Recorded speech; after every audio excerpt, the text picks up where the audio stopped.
And ladies and gentlemen, as you can see,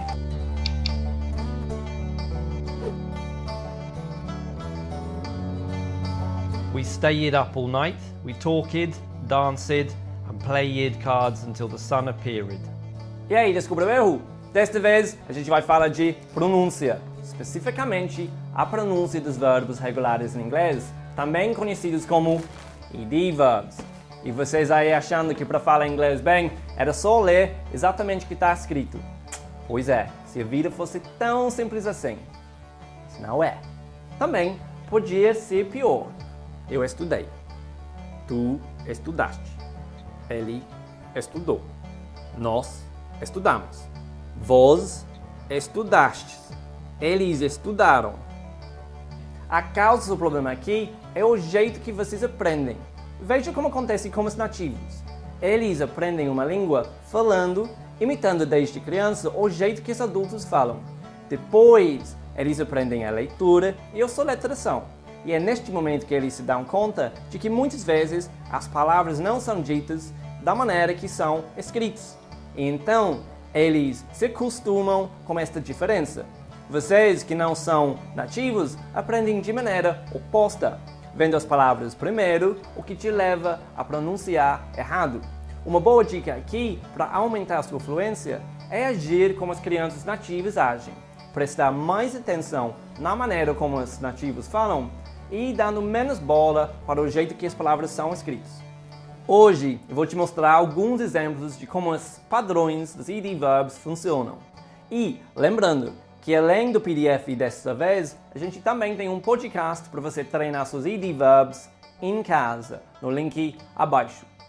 Bora para inglês? Now, let's look at that pronunciation again of the sentence. We stayed up all night. We talked.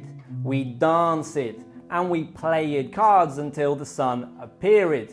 Can you hear the verbs, the id, the forced id sound on all those verbs? Stayed, danced, talked, appeared, played, when they should be pronounced stayed, talked, danced, played, appeared. It may be subtle to your ears or chill, but to me, I hear it instantly the moment it's said badly. And this sort of error can pull down your fluency. And it's not too complicated to fix. It's just practicing at home. What's the big picture here? The big picture is that ed verbs in English have three different forms, three different sounds. And these sounds we can put into two different categories. The first category is an id sound, and the id sound is probably the sound you are used to using, forcing an id onto everything. And that's verbs like, for example, need or want.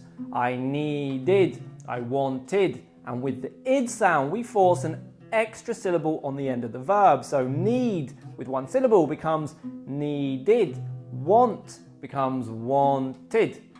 Easy, right? The next group are together. That's a T sound, a t sound, and a D sound, which is a d sound.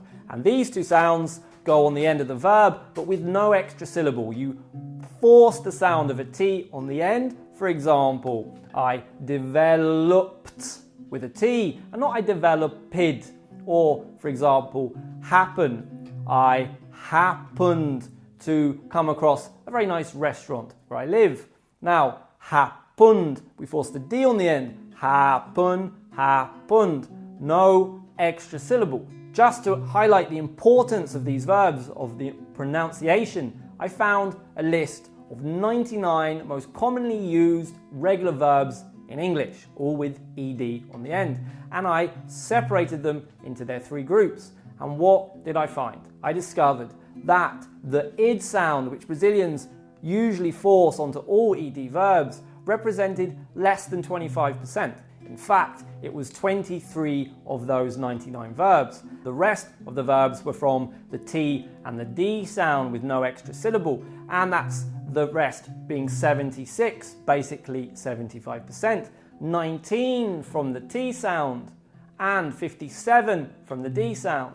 Então, não tem escapatória se quiser falar fluente e bonito. So, let's look more closely then at some examples. The id is pretty easy for you guys. The id sound. The id sound is put on verbs that finish in the sound D or T. So as I said, that's verbs like need, needed in the past, want, wanted, and even verbs like create, which spelt C-R-E-A-T-E, finishing in an E, but the sound is a T, so create becomes created in the past. Moleza, right? Next is the T group. The T group then is this sound is a T sound, and we force a T on the end of the verb. And these are basically on verbs that have voiceless consonants on the end.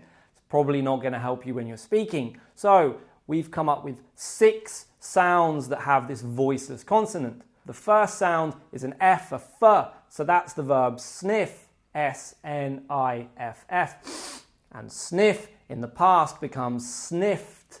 Sounds like it's got a T on the end, like it was spelled S-N-I-F-T. And for example, the verb cough, C-O-U-G-H, which has an F sound on the end. Cough in the past becomes coughed, which is spelt C-O-U-G-H-E-D, but the sound is like C-O-F-T. Next sound is a K, a K sound. So that's cook or ask.